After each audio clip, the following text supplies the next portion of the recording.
My manager actually tells a story how she was doing a college drop-in a few years ago. She had 2 girls come up to her on the same day, say, I'm getting like symptoms of pregnancy, but I'm a virgin, I've not had sex. Both of them did pregnancy tests, they were both pregnant from doing hand stuff.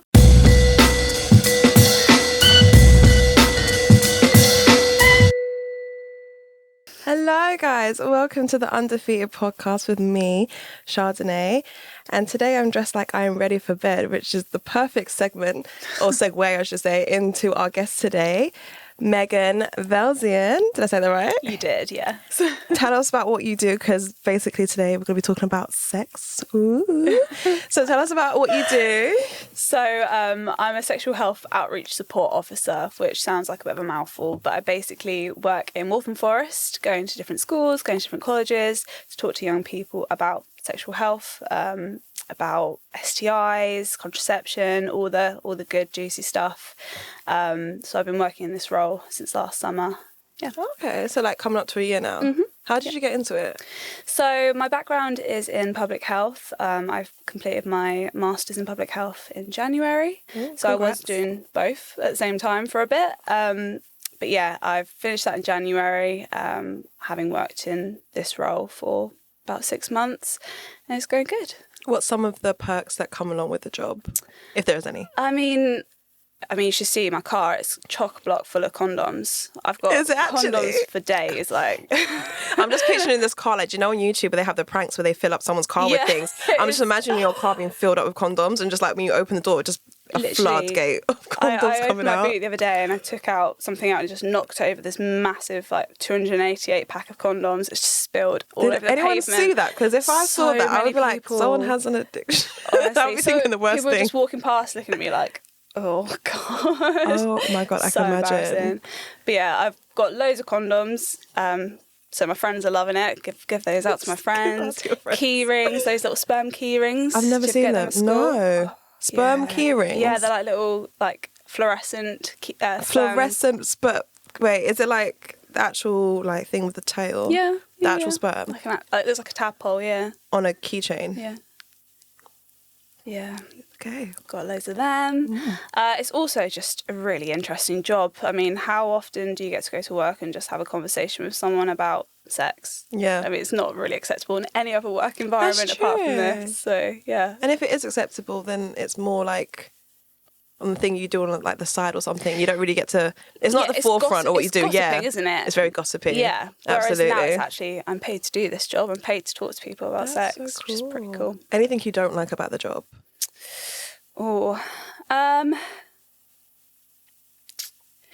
I mean, it can be difficult sometimes to engage certain groups of people. So there are some groups who are sort of don't want to hear about it. They don't want to talk to you about it, and they can get a little bit rude about it. So it can be difficult sort of trying to engage certain groups when they don't want to hear about it. But I guess that's sort of part of any job. There's always going to be people who don't want to hear what you have to say or what you're selling, basically. So, yeah. What ages do you deal with? Mainly 13 to 24. Okay. But we do work with sort of vulnerable adults. We do work with homeless people. We do work with sex workers as well. And some LGBT venues we work at as well to try and engage them with HIV screening. Oh, wow. You do quite a lot, don't you? Yeah. It's a very mixed bag, the job. So no day is the same. Actually, do you know what? Good question. Talk me through like a day-to-day of what it's like, what you do. Oh, okay. So kind of the main bit of my job is going to a school or going to a sixth form and basically doing an hour's workshop on general sexual health. So that includes information about the C card, which is a sort of pan-London scheme that enables young people to get free condoms. Oh, cool. Talking about emergency contraception, so morning after pill, and then talking about chlamydia screening, because chlamydia is the most common STI in the UK, and it's really common in under 25-year-olds, so we want to try and get... Like scaring me. I know. I do feel like I scare people sometimes. I just see people's eyes like, oh, God, scary. I feel like that's going to happen a lot today. I feel like you're going to be giving me information, and I'm just going to be like, wait, really? Is that... what? Hopefully. But we'll get into that. We're going to do like a whole myth-busting section later. Cool. Do you see a difference in the people that come to you that are younger versus maybe the older, like, so maybe the teens versus the young adults? Do you see like a difference in what they come to you about? Yeah, I mean, younger teens, so probably year 10, year 11, they are more open to asking questions. They are more curious and they don't feel silly asking questions. Whereas I find that older adults, because they feel like they should already know everything, feel a little bit uncomfortable asking stuff or learning new things.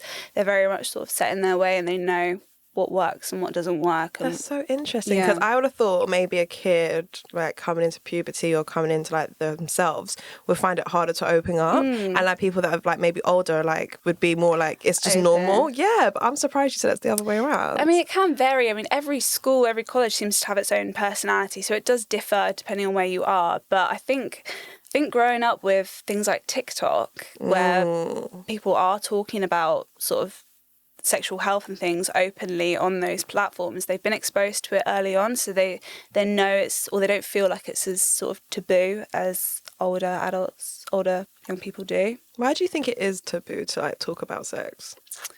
I don't know. I think it's something that goes back like way, way, way back before our generations, before our parents' generations. I think it's just something that someone decided was something that shouldn't be spoken about publicly. And then since then, it just seems to be sort of ingrained, especially in the UK. I think we find it really difficult to talk about sex. When I grew up, I didn't want to talk to my parents about it. They were very open, wanting to answer my questions, but I felt really awkward asking them anything. I look back at it now and I'm like, why did I feel that awkward to talk to them about it? So I don't know. I think it's just sort of ingrained in our society that we're awkward about it. Do you think social media is like helping people become more confident and talk about it? I think it is. I think because I see people telling their stories about their experiences with certain methods of contraception. So I've seen quite a few TikToks about people with IUDs talking about their experience. What's an IUD for people that don't know, including me? So an IUD is an intrauterine device. Oh. It's also known as the coil. So I know the coil, it's like a little T-shaped thing that goes into the womb.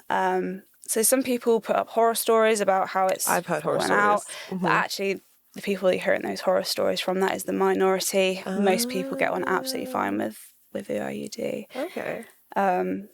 Yeah, it just seems to be something that's very present on social media that people are happy to talk about now. Yeah, I've noticed that. Like, I remember when I was growing up, there was no one really out there talking about it. Yeah. But now, like, I'll go on YouTube or TikTok and people are talking about it. Because even the coil, I got introduced to that by, do you know Saffron Barker, a YouTuber? Yes. She was talking about how she had the coil. And I was like, oh, okay, that's a new thing that, like, is out there. So I do think, social media is helping a lot of people feel more comfortable in talking about it. But I still feel like, I don't know if this is just me, but I feel like men in their groups of friendships talk about it more than women in their groups of friendships. What do you think? Yeah, I mean, I'm very open with my friends talking about sex, talking about what methods of contraception they should be using, because I mean, I've got the knowledge now to sort of recommend or like give advice about certain methods. But I think you are right, but I think the way that men talk about it is in a slightly different way to how women talk about it. Men, I don't want to generalise, but maybe are more often talking about their experiences, sexual experiences, whereas women are probably more likely to be talking about their own bodies and about some symptoms they've been experiencing or something like that. So I do think we sort of talk about it in different ways. I mean, it's probably an overgeneralisation, but generally that's what I think. Yeah, I agree. Let's get on to some myths. Let's talk about the myths and what you've heard and what I've maybe heard, and some things we can maybe just clarify today and put out there. So any stories that you've heard that you just think are absolutely just not true, you want to just cancel it right now? So very popular is that you can't get pregnant the first time you have sex. It's not true. You can get pregnant. I mean, you don't even have to have sex to get pregnant, which is a scary thing. I heard this. I heard that if you are in a hot tub with someone and no, don't laugh. If you're in a hot tub with someone and you're not like, intercourse hasn't happened, but like the sperm can like swim to you and like. So not really something anyone needs to worry about. Okay, cool. But people think that if they're a virgin, so by virgin they mean they've not had penis and vagina sex, then they're not going to have a risk of pregnancy or infections, when actually as soon as you do something that involves someone else's genitals, you are then sexually active. So the whole virginity construct, I mean, it doesn't make any sense anyway, because there are same-sex couples who are never going to have penis and vagina sex. Right. But it doesn't mean that they're virgins because they have a sex life. Oh my God, yeah. So as soon as you do something involving someone else's genitals, you are sexually active and you're at risk of pregnancy and or infections. That's weird because, not weird, but that's like crazy to me, because I remember growing up and a lot of people would be like, I sound like I raised my hand and it wasn't me, but I'm not raising my hands. But a lot of people would be like, oh yeah, I've done things or bits and bobs, but I'm still a virgin. And I was like, okay, well maybe it is just like straightforward penetration is when you lose your virginity, and all these other things around it means that you're still, but I mean, really, I wouldn't see it that way. I would say that as soon as someone is sort of doing anything sexual involving their own or someone else's genitals, they are sexually active, because as soon as you touch someone else's genitals and they touch yours, there's a risk of, for example, chlamydia, because you can pass chlamydia on from sexual touching. Wait. Yeah. Wait, from touching? Touching, yeah. Like how? So there are 5 ways that chlamydia is passed on. Oh my God, tell me, I'm so interested. Yeah. So penis and vagina sex, so that's from having sexual intercourse. From oral sex, so going down on someone or them going down on you, you can get an infection in your throat. So you can get chlamydia in the back of your throat. Wait, but they don't even test your throat, do they? Like when you do the whole testing. So it still show up when you okay. did a test. It would still show up in your bloodstream and your urine. Okay. So it would still be present, so you would know. And I think you'd know from the symptoms as well, because if you get symptoms in your throat, you get sort of like a dripping down the back of your throat. You get like a sore throat. You might think it was something like tonsillitis at first, but you're eventually going to realise you've got chlamydia in your throat. So yeah, you can get it in your throat, but you can also pass it on from throat to vagina or penis as well. So oral sex. A bit taken back. Yeah. Okay. And then also you mentioned earlier something about you don't have to have penetration to get pregnant or something like that. Yeah. So similarly, if you are doing things like fingering and hand jobs, if there's sperm on someone's hand and they're fingering, that makes sense. And it sounds like something that, you know, we were told to put us off doing anything. But actually it is true. Like, it does happen. People do fall pregnant that way. Really? Have you heard people that actually said, I didn't have like penetration with him, but I'm somehow pregnant? Yeah. So my manager actually tells a story how she was doing a college drop-in a few years ago. She had 2 girls come up to her on the same day, say, I'm getting like symptoms of pregnancy, but I'm a virgin, I've not had sex. Both of them did pregnancy tests, they were both pregnant from doing hand stuff. I am actually blown away. All these times, like, we're thinking we're like looking out for ourselves and being we're smart. Not, right? Yeah, we think we're outsmarting the system and we're not doing, you know. But wow. Yeah. Okay, cool. That's crazy. Talk to me about some other mythbusters we can do, like maybe sex on your period. I've heard things like that. Yeah. But you can't get pregnant because you're on your period. Is that? So that's I get asked that quite a lot. You are less likely to get pregnant on your period, but sperm lives inside the vagina for 7 days. Ooh. So up to a week after having unprotected sex, someone could fall pregnant. So if you released another egg at some point in the next 7 days after having sex on your period, the sperm's still going to be there waiting to fertilise the eggs. So yeah, you can still fall pregnant. Have you heard the one about, this one might sound crazy, but it's like, guys, if they sneeze, have you heard that one? I think that one's more of a meme, to be fair, but it was like if a guy sneezes and he like ejaculates and it lands on you, you could get pregnant that way. If it just lands on you? Yeah, like, I think it was more of a meme, but they were saying that if a man like sneezes and he ejaculates at the same time and it does land on you, you could be pregnant. I mean, if it landed, you know, near your genitals, you could, because sperm swims. So those little buggers. Yeah. Those little swimming buggers. It's got one goal, and it's to get to that egg. So it will swim, but sperm doesn't stay alive for long outside of the body. So I think it's like, something like 20 minutes and then it dies. So you'd have to have pretty good aim when he's doing the sneeze for that to work. But Never rule anything out. And there's also other myths, like if you do it, I don't know how to say it in the nicest way, through the back door, you won't get pregnant. Is that also a thing? So, no, like we said, sperm swims. Swim. It can swim. Those two areas are very close together. They are, yeah. So it can swim straight into the vagina, yeah. Oh my God. Okay, cute. Yeah, they are cute, aren't they? So cute. They're just adorable. I want to keep them as pets. Do you have any more myths that people say? There's one that I heard a few months ago that absolutely just blew my mind. So I was talking to some students about the IUD. So there are two types of IUDs. One of them is copper, so it's copper coil, and it's wrapped in copper. And copper is poisonous to sperm. So it makes the womb a space where sperm isn't able to survive, so it just dies as soon as it goes in there. And so I was telling them about the copper IUD and had a student put their hand up and say, he said, this isn't a serious question. And I was like, okay, here we go.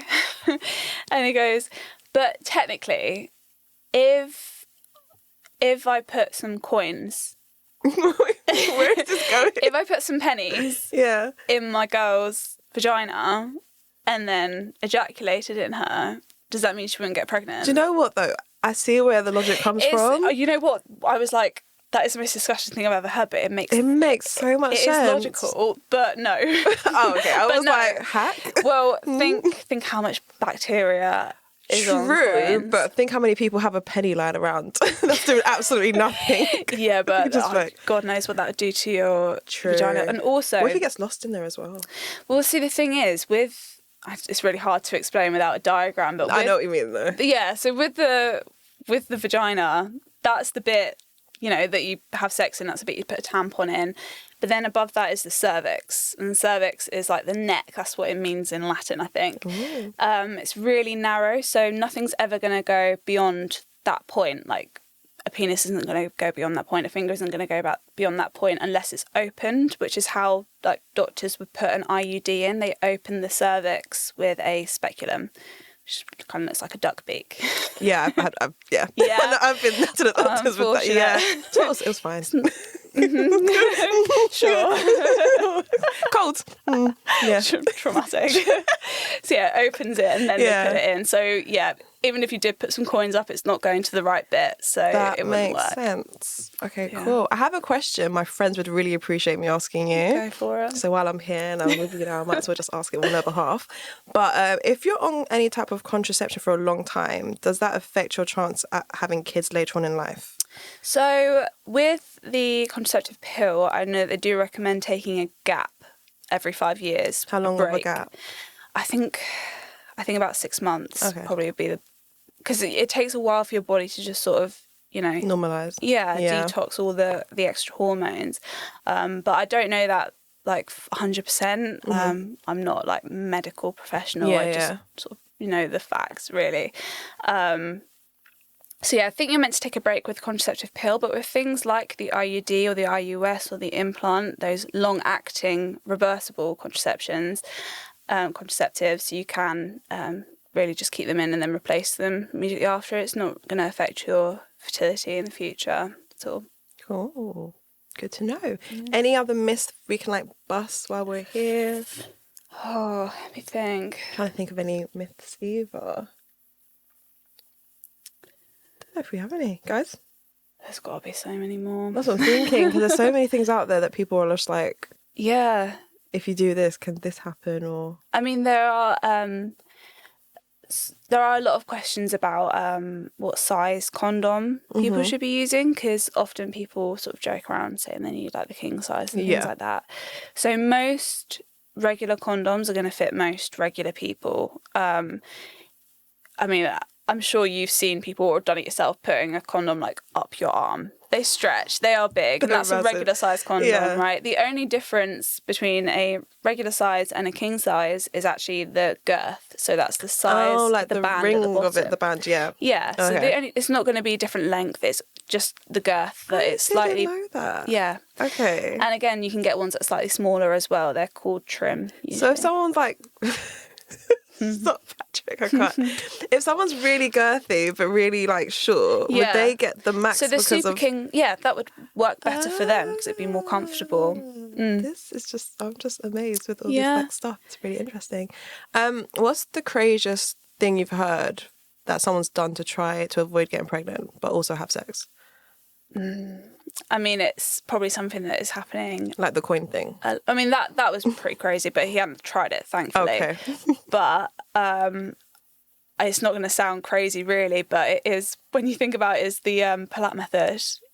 So, let's talk about the pull-out method. Yeah. Does it work? Is pre-cum a thing we need to be worried about? Yes, Oh, it is? Yeah, okay. it's a thing you need to be worried about. Pre-cum has a lot of sperm in it. Really? Loads, and you need one sperm for a pregnancy. So true. Yeah. Does it happen every time? Every single time. As soon as a penis becomes erect, there is pre-cum at the tip of the penis. Stop it. Yeah. And even if your pull-out game is really strong, that pre-cum is still there. It's still inside the vagina now. No so that sperm's still going to be way. looking for the egg. And infections as well. It's not going to prevent infections. So you need to be using a condom. Okay, so the pull-out game is just the stupidest thing, basically. It is really stupid. And I hear it every single day. Yeah. I'm talking about from my friends because I'm just a good girl. Yeah. But from my friends' experience, they're always like, oh yeah, but he pulled out, so it's fine. And they don't go on to like do the procedures of like getting checked or get a pregnancy test or anything. They don't do that because they literally just assume that, oh yeah, he didn't, ejaculate in me. So it's fine. I think guys are very good at persuading girls into doing that, to believe that's a good idea and to believe that it actually will prevent pregnancy, when actually it's not. If you've relied on that, you really should be going and getting emergency contraception. To put your own mind at rest. I think it's, that's a funny thing you say, because I do think we get that knowledge from men telling us that, because if you do speak to women, normally they say no, don't trust it. Yeah. But because other men tell us, and women, like I said, we don't always speak about that sort of things. We hear it firsthand from the men, and we're like, oh, okay. Well, personally, from what I've seen, I've seen more people saying like, men have said this, so we'll do it that way. But I'm sure if I spoke to my girls about it, maybe we would all say, no, don't trust it. And I'm sure on TikTok as well, I don't know if you've seen the TikToks where a girl's like pregnant and she's like, oh, I tried the pull-up method and I'm here now. Oh, God. Hopefully that's going to be putting people off. Hopefully that's spreading the word, but it's unfortunate that had to happen for her to share further it. down the line, which is a bit... But it's just not a thing. It doesn't work. It's a really risky thing to rely on. There are so many options as well that you don't need to be doing that. So how do people go about finding their options then? So, there's a website called Brook. I don't know if you've heard of Brook, but they have information on every single type of contraception, like really good information as well, everything you'd need to know, all the pros, all the cons of all the different types of contraception. So really just doing research is the best way. And also different methods of contraception do affect people in different ways. There's no one size fits all. People are going to put on weight with one, people are going to lose weight with another, people are going to get bad skin with one. Like, there's no way you know how you're going to respond to it unless you try it. So unfortunately for women, it is kind of trial and error, trying to work out what works best for you and your own body. What's your opinions on male contraception, and not just condoms, but like I think they're coming up with new ones? So they've been saying this for quite a while, but apparently they never seem to make it beyond the medical trials because the side effects are so bad. Really? Mm-hmm. So not pretty much worth it at this point? Well, the side effects they're talking about are things like mood swings, things like cramps, things that we go through whenever we use a method of contraception. So common side effects of the pill are things that they found in the male clinical trials, and they often use that as a reason not to. But they would push forward for that to happen for a girl. Yeah. It's because it's something that's been done for so long now, and we're just sort of expected to go on with it, unfortunately. Yeah. But my opinion with that anyway would be that unless it was someone who I was in like a really committed long-term relationship with, I wouldn't want to rely on someone else doing it, if that makes sense, because it is us that it happens to. If we got pregnant, it's us that has to deal with the consequences. It's not them. So 100%. They could say, I'm on the pill, and they could be lying about it. Or they could say, I don't know, they could, whatever this method of contraception is, they could say that they do it and that we don't need to worry. And they are the ones that are more likely to try and encourage us to not use condoms as well. So I just feel like I wouldn't trust them. Yeah, I'm with you on bad. that. No, I get it. Because I'm like, I took the pill, don't worry. Like, yeah. Yeah, guys, I mean, women do it too. Yeah. So I know that there are probably true. people who'd be like, yeah, but women do exactly the same thing. They say, don't worry, I'm on the pill, and then they trap you into a relationship. That is a thing. But at the end of the day, it is sort of... But they're the ones that had to deal with it anyway. If they were to trap you, so... Yeah, exactly. Kind of a different standpoint. Exactly. Okay, cool. Let's have a little break. So is it true? If you pee after you have sex, you don't catch a UTI? It can definitely reduce your chance of getting a UTI, for sure. So a UTI happens when like bacteria from the bottom goes into the urethra. Wait, is that what UTI is? Yeah. I thought it was literally like any little off balance in pH. So that'd be thrush. Oh, okay. So I'm thrush completely unknowledged. You know, it is something that can be quite confusing, and like they do have sort of similar symptoms sometimes. But a UTI is when bacteria from the bottom goes into the urethra, which is what we pee out of, and it causes an infection. Do you know how many people come up to me and proudly says that they've caught a UTI? It's so easy to get them though. Is it? Think about how close those two parts of the body are. Yeah. It just takes like a certain position or a certain sort of movement for that bacteria to get there. Sure. So if you go for a wee straight after having sex, then you're essentially clearing out that urethra, so you're getting rid of any bacteria before it becomes an infection, so it does reduce your risk of getting a UTI. Okay, didn't know that. So it's good practice. Good practice. Yeah. Okay, so don't hold in the pee. Don't hold in the pee, just go. Sometimes I get a bit nervous though.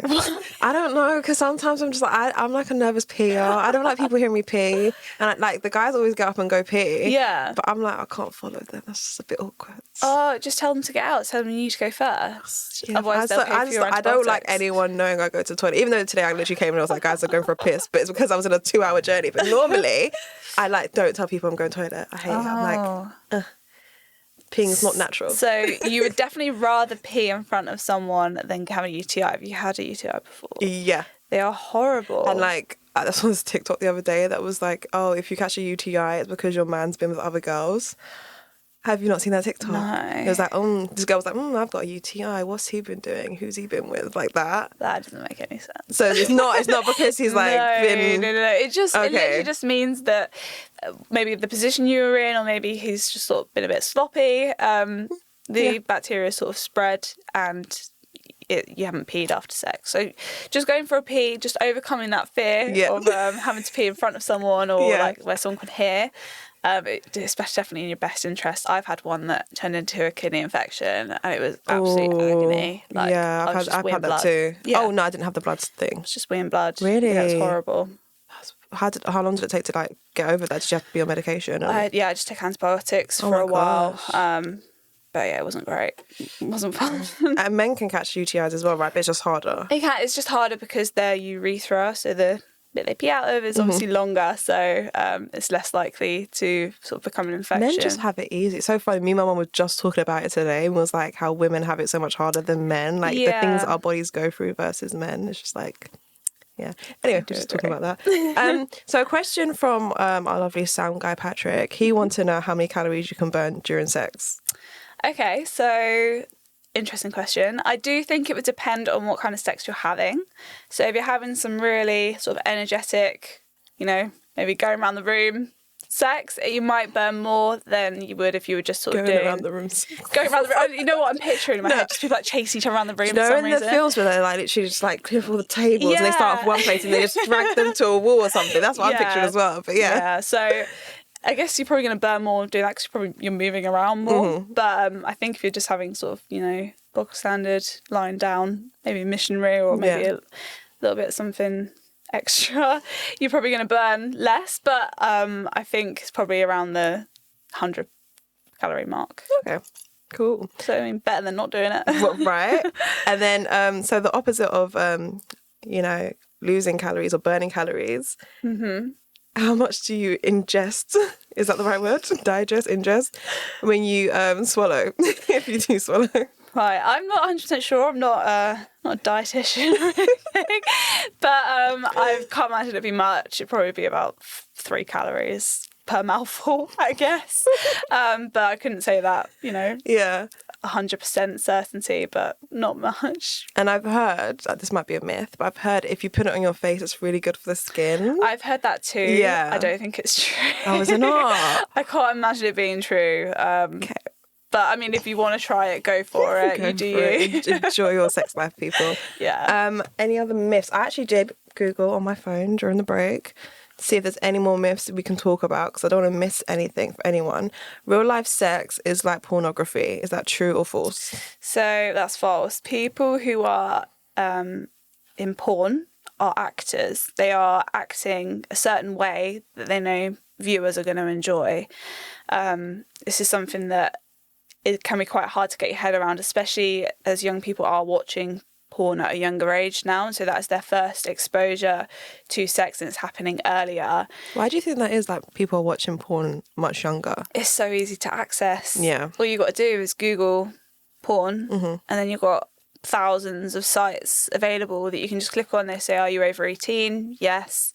There's no checks. So true. Do you think that like over time damages them as they grow up, or like does something to their mental health? So it can actually have a really big impact on relationships. It can impact your brain, so it can change the way that you experience sort of pleasure. So in the same way that someone can get addicted to drugs, people can get addicted to porn. And that starts off because when you watch porn, there are chemicals released in your brain that tell you that you're enjoying this. Is it dopamine? Yeah. Or did I get the wrong one? Yeah, dopamine. So it's making you feel good. And so you want to do it again, obviously, because it made you feel good. So then you watch something else. But over time, just like with drugs, your tolerance builds. So certain things that you've watched before and they worked for you aren't working anymore because you've become used to it. Right. So that's when people start watching more extreme porn or illegal porn. So things that might involve children, things that involve animals. People can begin to engage in those sorts of videos because normal stuff isn't working for them. So that's what we would sort of refer to as a porn addiction. I know in the news there's been the MP who was caught watching porn in the House of Commons. So people watching porn in public is also sort of an indicator to show that people are addicted to porn. So they're not getting the same sort of rush from it when they're watching it at home. So they're watching in public to try and get that thrill, to get that adrenaline, to try and sort of match the feeling they used to have watching the same videos. So it can become a really unhealthy relationship, and it can affect your real life relationships where you're expecting your partner to want to do all these things that you've watched, but your partner doesn't feel comfortable doing it, or they don't want to do it. So, and then you're less likely to become aroused by sort of normal sex. So it can really affect your relationships, and your brain as well. It can really change the way that you experience pleasure. What's the youngest age you think that we should be teaching people about sex? So I think it's something that we should be teaching from... It depends on what sort of content you're teaching. So I think things like, obviously, the puberty side of things and the things where you're going to start experiencing sort of attraction and sexual desires, and things like touching yourself as well. I think that should be fairly early on, sort of year 7, year 8. But I think moving on to more sort of detailed information, things like methods of contraception, things like what a healthy relationship should look like. So looking at consent and things like that should be sort of a little bit older when you actually have an understanding of what those things are. But I do think it's something that we're not taught early enough. I agree. I do. I'm going to get on to healthy relationships in a minute. Just a couple more questions just in case people have any at home that are watching. You can only pop your cherry if you have sex. Okay, that's a good question. So the cherry is the hymen. So some people will break the first time they have sex, but some people that might break for them years before. So putting in a tampon might damage your hymen, or things like people who horse ride, that can break hymens. I've heard the horse riding one before. Yeah, bicycles can do it too. So it's not something where as soon as that's broken you're no longer a virgin. That's not sort of the thing. That doesn't make any sense because people can break them on inanimate objects. So popping your cherry is kind of a very old-fashioned view of things. Some people might bleed the first time they have sex from their hymen breaking or from just having something larger inside them that they've not had in them before. Other people won't feel any sort of pain, they won't bleed. It just depends on who you are and what your experiences are, really. A lot of people, I think, get scared about having sex for the first time because they are told that it's going to be painful. Yeah. And but it's not always, right? Exactly. I think if you expect it to be painful, it means you're nervous. And if you're nervous, you're less likely to feel aroused. And if you're not feeling aroused, you're not going to self-lubricate. Yeah. So really worrying about that is not going to help you. It's actually going to have the opposite effect. So really my recommendation would be for people who are wanting to have sex for the first time but they're worried about it hurting is lube. Using lube, making sure that things are comfortable because that friction is really going to can be painful and it can make things more uncomfortable than they need to be. I agree. Any more. You can't get pregnant if you have sex in a bath or standing up. Okay, they're both false. Okay. Yeah. Yeah, they're false. Yeah, they're false. I mean, for a pregnancy to happen, there needs to be sperm and an egg. So just because you're stood up doesn't mean either of those things disappear. And just because you're in a bath, again, doesn't mean either of those things disappear. They're still present. So if those two things are present and the sperm is able to get to the egg, pregnancy is going to happen. It doesn't matter if you're stood up, it doesn't matter if you're upside down, it doesn't matter where you are, what position you're in. If there's an egg in the sperm. Doesn't matter if you sneeze. Doesn't matter if you sneeze. Exactly. Yeah. Doesn't matter. I would be able to tell if my partner had an STI. So that's a really good question. So a lot of STIs will have physical symptoms. So things like herpes, looks kind of like blistering. It'd be sort of red, inflamed, look quite sore. Other people might get sort of a discharge from whichever part of their body, depending on their genitals. And things might smell a bit different. But actually, chlamydia especially, often is symptomless. So most people don't get any symptoms of chlamydia. So you could look at your partner's genitals and think they're absolutely fine, they look really clean, they look all good, but actually they could have an infection that they're going to pass on to you. So it's really difficult to know if someone does have an STI because it looks okay, it doesn't mean that it is. I think a lot of people have a misconception that people that have STIs are like, how do I say it in a nice way, like hoeing it around, like they're just with multiple partners and stuff, but I don't think that's necessarily true. It's not. People can get an STI the very first time they have a sexual contact with someone. How unfortunate. Oh my god. It would be really unfortunate, but I know it happens because I've spoken to people it's happened too. Oh no. Which is really awful because I mean your first experience of that shouldn't be such a negative experience, but it's really important to remember that the only way that you're able to really prevent STIs is to use a condom or a femidom, which is an internal condom that goes inside the vagina. Or is that recently just been brought out, or has it been around for some time? No, it's actually something that's been around for a really long time, but it's not massively popular because it can be quite fiddly to put in. Right. People usually need to sort of practice with it to make sure they've got it in properly, but it can be put in a few hours before having sex, so it's something that you can do beforehand. And also dental dams, using dental dams for oral sex. So a dental dam is like a sheet of latex, comes in different flavours, and you lay it over the vagina or you lay it over the anus, whatever part you're performing oral sex on. You lay the dental dam over and it's protecting your mouth. I thought you literally got it and put it in your mouth and lined it like it was like a bin liner or something and then went to work. A lot of people think that when I'm like, what do you think a dental dam is? That is what they say. Yeah. It does sound like that. And if you Google a dental dam, it's loads of pictures of dental surgery. So I think it's got two purposes. But no, you put it over the area part of the body. Right. So it's like a physical barrier. The barrier methods of contraception are the ones that are going to prevent STIs. So you could use sort of the contraceptive pill, or you could use an implant, but actually you need to use a condom as well because you can still get infections. Can you only get HIV through anal? No.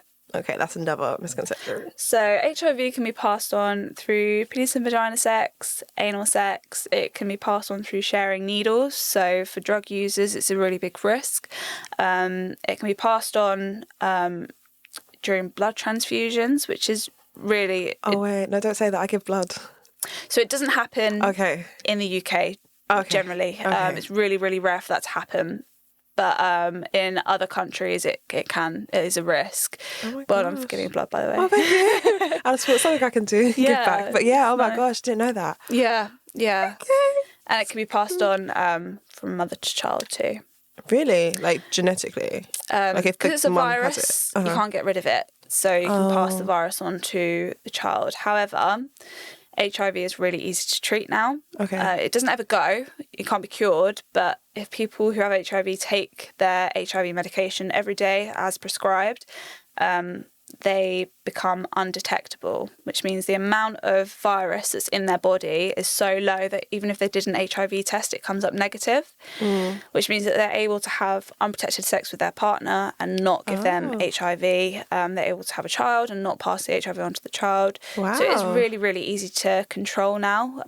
Obviously, back in the 80s, it was a death sentence, but now it's not a big deal. It's something that people can live with easily. Does this is a personal question, we can cut this out, but does the NHS cover that, or is it like a thing you do pay for? So the NHS would cover that. It would be prescribed, so you still need to pay for your prescriptions. But yeah, it's something that is readily available. It's called ART. Okay, I can't remember what it stands for, but yeah. Just wondering, because I was like, that's something you can't help that you have. Of course. So I was like, do they charge you for that, or do they not? Like, I didn't know. So in a ssimilar way, like if someone has a chronic health condition, sometimes they do get their prescriptions for free. If not, then it would be like, £9.85 or whatever it is per prescription. Yeah. I think that's all the myths.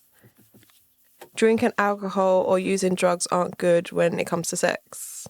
So you cannot give consent if you have drunk anything or taken any drugs. So let's talk about consent. Yeah? Let's go into it, because okay, so say if someone, like you said, has taken something, is a bit under the influence, and from the minute you take something, are you no longer eligible to give consent, or is it after you reach a certain point of taking something? So it's difficult because obviously different drugs, different drinks, different amounts of drink will affect people in different ways. So it's very difficult to say once you've had 3 drinks, you can't give consent. So in the law, as soon as someone has taken anything or drunk anything, they no longer have the capacity to consent. No way. So at any point after the sexual encounter, that person who has been drinking or taken anything can turn around and say, I was under the influence, I couldn't give consent, and the other person could get in trouble for sexual assault, for rape. It becomes a really serious thing. Yeah. Oh my gosh. Wait, so you're literally blowing my mind. So say I was having a great night. Yep. And I took like just one shot. Yep. Or maybe one glass of Prosecco. We'll do something with a bit lighter alcohol, but just like something really little. Yeah. And then, I don't know, something happens for everyone down the line. I can then turn around and say I didn't give consent because of that one little drink. Yeah. Even if I was fully aware of what the situation was. And even if you asked me and I said, yeah, it's fine at the time. If I then say, but I was under the influence, I can go back on my word. Yes. Yeah. So that is the risk that the person that you are having that encounter with is taking, because as soon as you've had a drink, doesn't matter how much it is, and they know that you've had a drink, then you have not been able to consent. So if you turned around the next day and said, I didn't want to do that, then they're the one that's in trouble. Wow. And if you've both drunk something or both taken something, either one of you could turn around the next day. So really, it's not a risk worth taking. Right. So basically, the only way it's consensual is if there's nothing that's been taken. Yeah. Wow, okay. I'm really learning something new today. I'm glad. What about domestic abuse in relationships? Like, what types are there first? I remember earlier off camera you were saying there's different types. So what are the types? Well, so often people think that a married couple, for example, a husband can't rape his wife because they're married and they've had sex before. Yeah. And it is something that people bring up a lot, surprisingly. But it's important to remember that with consent, it's something that needs to be given or asked for every time. It's not something where you've had sex before, so the assumption is there that it's okay. Yeah, because that's in the same way as saying, oh, you let me borrow your phone before, why can't I use it now? Yeah. Or, I don't know, you lent me 10 quid before, why are you not lending me 10 quid now? That was a great metaphor, both Yeah? of them. Yeah, that's really good. So yeah, it's not something that is just, it's a given. You have to ask for it every time. You have to make sure that you're both consenting, because even in a marriage, even if two people have been together for a really long time, they've had sex 100 times, it doesn't mean that automatically you're able to turn around and say we're having sex now, because either one of the two people could not feel comfortable, not in the mood, they don't fancy it, they don't feel that great. Everyone has the right to say no. So it's never something that's just assumed. It has to be asked for every time. And in the eyes of the law, will the status of being in a married couple like help the situation? It can make things difficult. I don't know if you heard about that footballer recently who I don't want to say the wrong one just in case. I'm going to say Mason. I think so, Maybe yeah. that one? Okay, yeah. Yeah. So his girlfriend came forward saying that he had sort of had sex without her consent. She released like voice recordings and things like that. People often think because they were in a relationship, then it was okay because she knew they'd done it before, she knew what he was like and things like that. But actually, it just shouldn't make a difference. But I think in the eyes of the law, the fact that it was a married couple might make things a little bit more complicated. Yeah. But it doesn't mean that it's any less wrong, if that makes sense. Yeah. Do people use sex to groom their partners, if that makes sense? So with grooming is where an adult or someone that's older might sort of befriend someone that's younger than them. So grooming is where a predator might talk to a young person online. So they might pretend that they're a peer, they might pretend that they're sort of the same age group, start talking to them, become really friendly, start learning more about them, and then eventually sort of start asking for things like, send me a picture of whatever, or meet up with me here, and then they're able to sort of take advantage of that young person. So grooming wouldn't generally happen within a relationship. It'd be sort of an imbalance of power between an adult and a young person. And okay, got you. How does grooming happen a lot? And do you deal with people that have been groomed? So grooming would be sort of more with the harmful sexual behaviour, child sexual exploitation team. I wouldn't generally deal with that sort of thing. That kind of stuff. Okay, yeah. Cool. Why do you think sexual abuse is so taboo?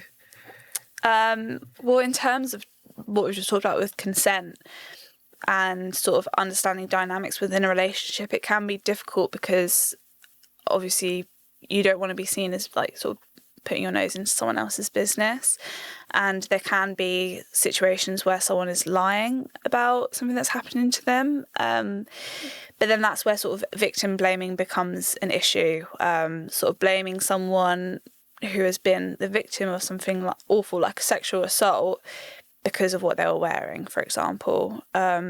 People don't feel comfortable talking about those things, and people are less likely to come forward when this sort of things happen to them, because they know that someone else has been sort of blamed because of what they were wearing. So it makes people less likely to come forward and say, I've actually been attacked on a night out. I'd had a few drinks, I was wearing a short skirt, was it my fault? So it can be difficult to sort of understand where the blame is, but I would say that the blame is always with the person that's, perpetrated the assault, not never the person that's actually been the victim of a situation.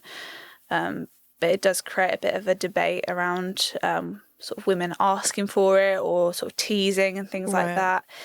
I think the lines do kind of not get blurry, but I think sometimes there are good guys, because I have guy friends as well. Yeah. And they say like they've been put in situations where she said yes, everything was okay, and then turned around later on after and said it was an issue. And they kind of thought, when did the line change from being okay to not okay? Yeah.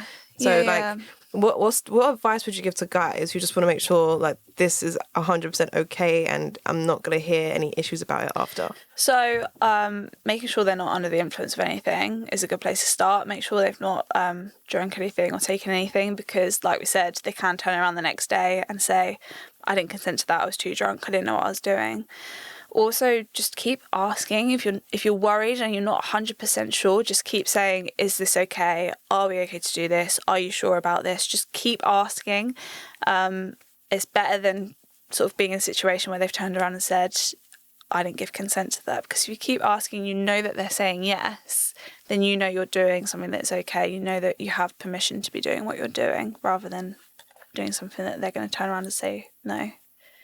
Do you feel like more people that have been a victim of rape are more okay to come out with it these days than maybe before? Or do you think there's still a thing where they think they're not going to be believed, so keep it hush-hush? I do think there's still an issue with that. I know that people are maybe more likely to come forward with it than they were before, just because they've got a platform. So things like social media mean people are able to speak out about their experiences, and they know that they're not alone with their experiences. So I think a big part of it is knowing that this has happened to other people. It's not something I did or I deserved. It's making people sort of more comfortable coming forward. But in terms of where people are being sort of punished for what they've done, it doesn't seem to be getting as good as it should be. It should be that when people are doing these things, they are getting the punishment they deserve, rather than getting away with it because the trial's gone on for so long and the woman's just felt so sort of drained by it. Because, I mean, imagine going through that traumatic experience and then having to go through the trauma of talking about it. Actually reliving the situation. Yeah. So it does make it difficult, but obviously by coming forward, you are protecting however many other people from the same sort of experience. Do you think, this is a bit off topic, but still in the same realm, do you think society pressures people to have sex before they're ready? It's interesting, actually, because the average age that people are losing their virginity has actually gone up. That's actually... So people are waiting longer to have sex. It's only gone up by a year, I think. Okay. But it does mean people are waiting for longer. So I think almost the sort of use of social media is meaning that people are more likely to sort of begin their relationships online and sort of have the relationship online rather than sort of face to face. And it is sort of an easier way to sort of get into a relationship, but obviously it can be dangerous too if you're not 100% sure who you're talking to. Do you think that delays like the time you have sex with someone when you meet them online? Because obviously you speak to them first and then the getting to the point where you meet up might actually be delayed, whereas if you meet them face to face, then you already know who the person is and you're more comfortable. Think it depends on sort of like your experiences at school and stuff like that. If people are having parties, then maybe that opportunity presents itself sooner than it would if people weren't having parties and you were sort of talking to someone online. So I don't know. I think it's maybe opportunity. I don't know whether people feel more pressured to have sex. I think people generally are more capable of making their own decisions nowadays. I think people are more independent and less likely to go with the crowd as maybe they were sort of 5-10 years ago. But I mean, there's no sort of evidence to suggest that what I'm saying is true. It's just sort of my take on how young people are now. How do you think people know when they're ready? So it's really difficult because someone might feel really comfortable with the person they're with and they might think that they've been together a certain amount of time where they should be doing it. But actually, if it's not something that you actually want to do, you shouldn't be doing it. So if it's something that you're worrying about or something that sounds a little bit scary, a little bit alien, don't rush it. Just take your time. I mean, you've got the rest of your life to work it out and see what works for you. There's no rush to sort of get into those relationships and become sexually active early. You're not missing out on much, and like I said, you've got the rest of your life to be having sex with people. True. So I think it's better to wait, because you'll know when you're ready. You'll feel like it's something that you want to do and you'll feel excited by it rather than sort of scared by the idea. Yeah, good point. I think that's a good way to kind of figure out if you're ready or not. Yeah. Okay, so we're pretty much done. Cool. But for the last 2 minutes, do you want to like mention anything about maybe sexual abuse, if someone's in that situation where they can go to get help, or just anything you want to mention? For the last 2 minutes, you can look at which camera? Yep, the one you're always pointing to. Okay. You can look there. Anything you want to just talk about for the young people watching this at home. Okay, all right. Any message? Cool. Okay, so if you live in London and you want to access sexual health services, go go to Come Correct. It's a really cringy website name, but you can sign up for what's called a C card, and a C card will give you access to free condoms all across London. So loads of boroughs in London are taking part in this scheme, and you can go and sign up for a card. But it's a credit card size. It looks really sort of subtle. It looks like a loyalty card or a library card or anything like that. Sign up for a card and you can go to anywhere that's offering the scheme. There's a big sticker that they'll have in their window, and once you've signed up for a card, you'll know what that sticker looks like. And you can get free condoms once a week up until your 25th birthday. There's also going to be loads of resources on the website. There is a quiz called Are You Ready? So you can actually take that quiz and work out whether you think you are ready to have sex with your partner yet. And information about chlamydia screening as well. So there's loads of information that's Come Correct. So I'd really recommend signing up for a C card. It's completely free, and probably the best way for you to get free condoms in London. And if anyone has any sexual questions, can they message, like, is there someone they can go to, or can they message you directly? So, yeah, if you have questions about sexual health, about relationships, about consent, about anything that we've talked about today, we have an email that you can email any of your questions to. Someone from our team will pick them up and reply to you as soon as we can.